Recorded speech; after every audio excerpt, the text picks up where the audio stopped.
श्री शिवाय नमस्तुभ्यम। चैत्र नवरात्रि पूरे हो गए और चैत्र नवरात्रि के बाद जो दसवीं तिथि आती है चैत्र दशमी, उस पर करने वाला गुरुजी द्वारा बताया गया बहुत ही विशेष उपाय है, जो कि साल में एक ही बार चैत्र माह की दसवीं पर ही किया जाता है। बहुत दुख है, बहुत कष्ट है, बहुत परेशानी है, कर्जा बढ़ चुका है, पैसों की तंगी, आवक नहीं हो रही है, कोई मनोकामना पूरी नहीं हो रही है, विवाह नहीं हो रहा है, उन सब मनोकामना पूर्ति के लिए चैत्र माह की दसवीं पर यह उपाय किया जाता है। केवल मात्र चैत्र माह की दसवीं पर ही किया जाता है। तो चलिए वीडियो शुरुआत करते हैं। स्वागत है मोदी जी ऑफिशियल चैनल पर। अगर आप लोगों ने अभी तक चैनल को सब्सक्राइब नहीं कर रखा है तो प्लीज चैनल को सब्सक्राइब कीजिएगा और कमेंट में श्री शिवाय नमस्तुभ्यम हर हर महादेव अवश्य लिखिएगा। पहला उपाय, यह उपाय केवल चैत्र माह की दसवीं पर ही किया जाता है। जी हाँ, गुरुजी ने कहा बहुत दुख है, बहुत कष्ट है, बहुत परेशानी है, पैसों की व्यवस्था नहीं हो पा रही है, कर्जा बढ़ चुका है, व्यापार नहीं चल रहा है, प्रमोशन नहीं हो रहा है, अच्छी सर्विस नौकरी नहीं है, टेंशन में जीवन चल रहा है, तो आप इस उपाय को करके देखिए चैत्र माह की दसवीं तिथि पर। इस उपाय को करने के लिए जो सामग्री की आवश्यकता है वो इस प्रकार है। आपको सबसे पहले लेना है 5 बेलपत्री। जी हाँ, बेलपत्री 5 लेना है। 5 समी के पत्र लेना है, जो समी के पत्ते होते हैं वो 5 ले लेना है। जी हाँ, और ये ऐसा पूरा एक 5 5 5 मतलब समी पत्र लेना है। और आपको लेना है 5 द्रुबा। जी हाँ, और 1 लोटा जल। ये सारी सामग्री लेकर आपको जाना है महादेव के शिवालय। जी हाँ, अब शिवालय पहुंचकर करना है क्या है, ध्यान सुनिएगा। 5 बेलपत्री है, 5 द्रुबा है और 5 समी पत्र है। इसमें आप क्या करोगे, सबसे पहले एक बेलपत्री उठाओगे, एक द्रुबा लोगे और एक समी पत्र लोगे। ये 3 सामग्री लेकर महादेव के शिवलिंग पर श्री शिवाय नमस्तुभ्यम बोलते हुए समर्पित कर दोगे, अपनी मनोकामना को बोलते हुए। जी हाँ, एक बेलपत्री, एक द्रुबा और एक समी पत्र महादेव के शिवलिंग पर समर्पित कर दिए आपने। फिर आपको दोबारा फिर से एक बेलपत्री लेना है, एक द्रुबा लेना है और एक समी पत्र लेना है। यानी आपको एक एक करके समर्पित करना है, एक साथ 5-5 नहीं समर्पित करना है। एक द्रुबा, एक बेलपत्री और एक समी पत्र, एक एक सामग्री लेकर महादेव के शिवलिंग पर श्री शिवाय नमस्तुभ्यम बोलते हुए, अपनी मनोकामना बोलते हुए समर्पित करना है। फिर उसके बाद एक ही कलश से, हाँ जी, एक ही कलश से आपको महादेव के शिवलिंग पर 3 बार जल समर्पित करना है। एक ही कलश से, एक बार किया थोड़ा जल बचा लिया, दूसरी बार किया थोड़ा जल बचा लिया और तीसरी बार में फिर आपको पूरा जल समर्पित कर देना है। ऐसी एक ही कलश से 3 बार आपको जल समर्पित करना है। जल समर्पित करने के बाद अब आपको थोड़ा सा जल झेल लेना है। जी हाँ, जल चढ़ाया है, जल चढ़ाने के बाद थोड़ा जल झेला है, केवल जल झेल कर घर लेकर आना है और कोई भी सामग्री लेकर वापस नहीं आना है। केवल जो जल चढ़ाया है, जो झेला है जल को, बस वही जल लेकर घर आना है। घर आकर आपको जल को पूरे घर में छीटन कर देना है। अपनी व्यापार वाली जगह पर छीटन कर दे, अपनी दुकान पर छीटन कर दे। कोशिश करे, प्रयास करे कि उसी समय जब जल लेकर आए तभी आप व्यापार वाली जगह पर जाकर जल का छीटन कर दे। इस उपाय में खास ये है कि आपको बाबा से ऐसी विनती करना है कि महादेव, मेरी ये मनोकामना है और मैं आपके भरोसे हूँ और आप पे सब छोड़ दिया है, अब आपको ही संभालना है। ऐसी विनती करते हुए चैत्र माह की दसवीं पर इस उपाय को किया जाता है।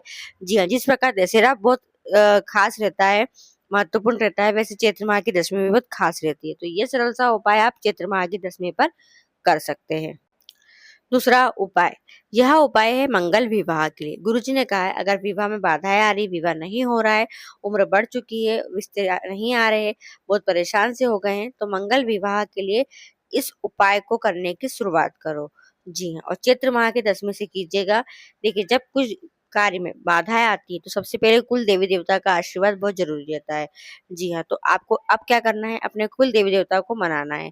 उसके लिए गुरुजी ने कहा है आपको लेना है 1 लोटा जल, अपने घर के मटके का, परिंदे का, यानी कि जो आपके पीने के बर्तन है उसमें से 1 लोटा जल ले और उस जल को लेकर आपको अपने कुल देवी देवता का स्मरण करते हुए ये जल आपको नीम के वृक्ष के नीचे समर्पित करना है। जी हाँ, नीम के वृक्ष के नीचे। आज तक गुरुजी ने बेलपत्री बताया है, समी पत्र बताया है, आंवला बताया है, पर इस बार गुरुजी ने कहा है कि नीम के वृक्ष में जल समर्पित करो।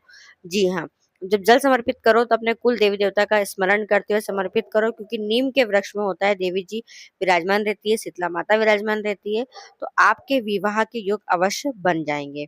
तो अगर आपने अभी तक इस उपाय करने की शुरुआत नहीं किया है तो चैत्र माह की 10वीं शुरुआत कीजिए।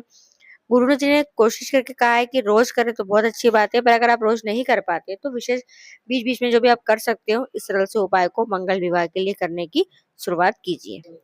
तीसरा उपाय, देखिए दूसरा उपाय नहीं विशेष जानकारी है। देखिए चैत्र नवरात्रि पूरे हो गए, अब मुहूर्त आता है ज्वारे विसर्जित करने का, जो माता की चौकी आपने लगाई है उसे हटाने का। जी हाँ, या जो आपने कलश स्थापना की है उस कलश को उठाने का। शुभ मुहूर्त क्या है, कोई भी कार्य अगर हम करते हैं तो शुभ मुहूर्त पे करते हैं, तो जब वो कार्य पूरा होता है तो उसके बाद भी हमें शुभ मुहूर्त पर ही विसर्जन करना चाहिए। तो सबसे जो सुबह का जो मुहूर्त है विसर्जित करने का वो 28 मार्च का सुबह 7:58 से 9:29 तक का विशेष शुभ मुहूर्त है। यानी सुबह 8 बजे से लेकर 9:30 बजे के बीच में आप ज्वारे विसर्जित कर सकते हैं, पाटा माता जी का हटा सकते हैं, कलश को उठा सकते हैं।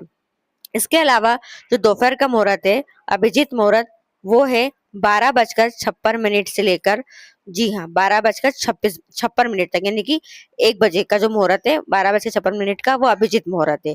उसके बाद दोपहर में 12:32 से लेकर 2:03 तक का विशेष मुहूर्त रहेगा, 12 से लेकर 2 बजे तक का। और फिर उसके बाद दोपहर में 3:34 से, यानी कि 3:30 बजे से, 3:30 मतलब 3:35 से देख लीजिए, 3:35 से लेकर 5:05 तक, यानी कि शाम को 5 बजे तक का विशेष मुहूर्त है। इस विशेष मुहूर्त पर आप ज्वारे विसर्जित कर सकते हैं, माता जी की चौकी हटा सकते हैं, पाटा हटा सकते हैं, कलश का विसर्जन कर सकते हैं। देखिए जब आप कलश आपने स्थापना की है तो कलश को उठाते हैं तो सबसे पहले अपनी मनोकामना बोले और कलश के नीचे जो भी चावल रखा हो, आपने जो भी अनाज रखा हो, उस अनाज के कुछ दाने अपनी मनोकामना बोलकर उठा ले और एक कपड़े में बांधकर व्यवस्थित स्थान पर रख दे। ये शीघ्र मनोकामना पूर्ति उपाय है। जी हाँ, और जो कलश के अंदर हमने जल डाला है उस जल को आप क्या करें, आपके घर में जो भी गमले वगैरह हो, क्यारी वगैरह हो, उसमें डाल दे। और जो उसके अंदर की सामग्री है, जी हाँ, जैसे कि कमल गट्टा हो गया, इसके अलावा हल्दी हो गई, ₹1.25 हो गया, वो आप किसी कपड़े में बांधकर धन संपदा वृद्धि के लिए अपने घर में रख सकते हैं। जी हाँ, जो जल आप कलश का है वो आपने गमले में डालने के पहले थोड़ा जल का छींटन पूरे घर में कर लीजिएगा और फिर बचा हुआ जल आप अपने घर के गमले में डाल सकते हैं। साथ ही आपने जो कलश के ऊपर नारियल रखा हुआ है, श्रीफल रखा हुआ है, वो श्रीफल आप लाल कपड़े में बांधकर अपने घर के मुख्य द्वार की चौखट पर बांध लीजिएगा। माता देवी आपकी सदैव रक्षा करेगी और आशीर्वाद बनाए रखेगी। तो ये कुछ विशेष उपाय हैं, जानकारी है जो आपको चैत्र माह के 10वें पर करना है। आशा करती हूँ आपको वीडियो पसंद आई होगी। वीडियो पसंद आती है तो वीडियो को आप अपने प्रियजनों से, यानी कि अपने फैमिली मेंबर से, फ्रेंड लोगों से शेयर कीजिएगा। श्री शिवाय नमस्तुभ्यम। हर हर महादेव।